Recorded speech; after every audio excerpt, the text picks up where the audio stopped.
الحمدللہ رب العالمین والعاقبۃ للمتقین الصلاۃ والسلام علی سید الانبیاء والمرسلین اما بعد اعوذ باللہ من الشیطان الرجیم بسم اللہ الرحمن الرحیم۔ یہ محفل، یہ پروگرام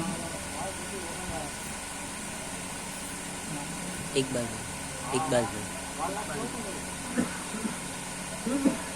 ہمارے چاہنے والے، محبت فرمانے والے اقبال بھائی کے ریٹائر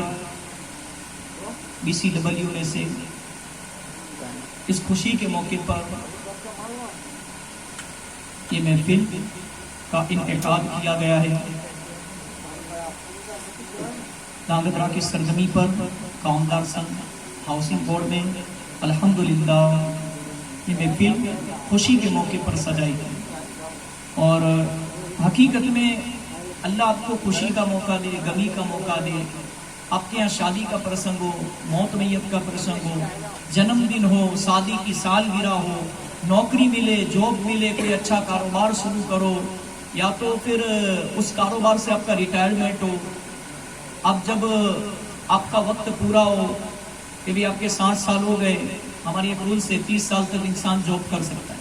چلے 60 برس ہو گئی پھر وہ ریٹائر ہو جائے گا۔ ایک ہماری ایک ریکوائرمنٹ ہے کہ بھئی جس کی عمر 60 سال ہو گئی تب تک اس کو رکھا جاتا ہے۔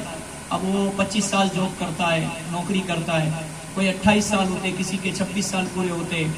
اور اس کے بعد اس کا ریٹائرمنٹ ہوتا ہے۔ اب ریٹائرمنٹ کی خوشی کے اندر یوں سمجھ لو کہ اللہ تبارک و تعالی نے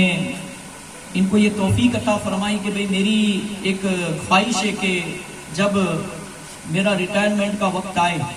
تو میں اس موقع پر میرے گھر پر میلاد شریف کی محفل سجاؤں، اور حقیقت میں محبوب کی محفل کو محبوب ہی سجاتے ہیں، اور آتے ہیں وہی جنہیں میرے سرکار مدینہ بلاتے ہیں۔ اب یہ مہینہ اسلامی سال کا پہلا مہینہ،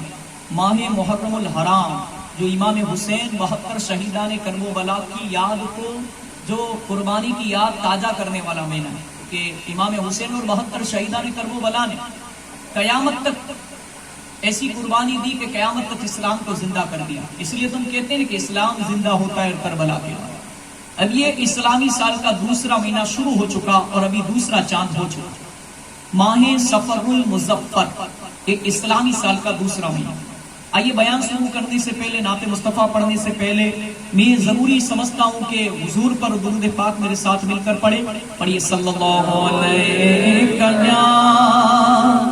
رسول اللہ وسلم علیک یا حبیب اللہ۔ میں معذرت چاہتا ہوں، آپ سے معافی چاہتا ہوں کہ ہم لوگ لیٹ ہو گئے۔ ہم نے 11:15 کا ٹائم دیا تھا، 11 بجے آئے۔ انشاءاللہ زیادہ وقت نہیں لیا جائے گا، کیونکہ مجھے آپ کا بھی خیال ہے، کئی آپ میں سے بیٹھے ہوئے جو صبح میں جلدی اٹھتے، کاروبار پر جاتے، دکان پر جاتے، نوکری پر جاتے، اور سب سے بڑی ذمہ داری تو یہی ہے، سب سے بڑی فرض تو یہ تو سب بعد میں، حلال روزی تو بعد میں کمانا، کیونکہ روزی اور موت کا مالک اللہ ہے، مگر سب سے پہلے تو فجر کی نماز، رات کو 1 بجے 2 بجے 3 بجے اور آپ کی فجر کی نماز چلی جاوے تو کوئی فائدہ نہیں۔ اسی لیے دیر رات تک محفل سجانے کا کوئی فائدہ نہیں، 1 گھنٹہ بہت ہو گیا، 1 گھنٹے کے اندر، کیونکہ اسلام تو ایک سمندر کی طرح ہے، دریا کی طرح، اس کا کنارہ نہیں ہے۔ علم حاصل کرو، حضور پاک نے فرمایا چاہے سیاہ چین بھی کیوں نہ جانا پڑے، تو ہم یہاں پر بیٹھے علم دین حاصل کرنے کے لیے۔ تو میں یہ ضروری سمجھتا ہوں، بلکہ میرا ایک معمول ہے برسوں سے، جب سے سمجھ آئی کہ جیسا مہینہ ہو ویسی بات کریں، محرم کا مہینہ ہو امام حسین کی بات کریں، دوسری تیسری بات نہیں، ادھر ادھر کی نہیں۔ جیسا مہینہ ہے، جس بزرگ کا دین آ رہا ہے، جس اللہ کے ولی کا مبارک دین آ رہا ہے، اس کے بارے میں ہماری قوم کو بتائے، تاکہ پتا چلے کہ یہ سفر مہینے میں کون سے اللہ کے ولی نے شہادت دی، کون سے اللہ کے ولی کا عرس مبارک آ رہا ہے، کن کا سندل آ رہا ہے، اور انہوں نے اپنی زندگی کیسے گزاری، اور ہمیں کیسی زندگی گزارنے کا ایک نصیحت کی درس دیا، تاکہ ہم ان کے نقش قدم پر چل سکے۔ اور یہ سفر کا مہینہ، ہم جو ہمارے میں اکثر لوگ لا علم کی وجہ سے اس کو منحوس سمجھتے، برابر، تو میں انہیں بتانا چاہتا ہوں کہ یہ مہینہ منحوس نہیں ہے، سارے مہینے اللہ کے بنائے ہوئے، نام دنیا والوں نے دیے، باقی ساری دنیا کا خالق و مالک ان اللہ علی کل شیء قدیر، 18,000 مخلوقات کا قرآن میں ذکر ہے، ہم سب کو بنانے والے پروردگار عالم ہے۔ ہم جس کو ایشور بھی کہتے ہیں، اللہ بھی کہتے ہیں، جو نرنجن نراکار، جس کا کوئی روپ نہیں، جس کا کوئی آکار نہیں، وہ خدا، وہ رب جس نے یہ دنیا بنائی، یہ سارے مہینے بنائے۔ تو میرے پیاروں، آئیے ایک مختصر کلام، کیونکہ نعت شریف تو آپ کافی دیر سے سن رہے ہو، صرف ایک ہی مختصر کلام پڑھ کے بیان شروع کرتے اور اس مہینے کے تعلق سے گفتگو کی جائے گی۔ تو انشاءاللہ شاعر نے کیا کہا، یہ اللہ کا ذکر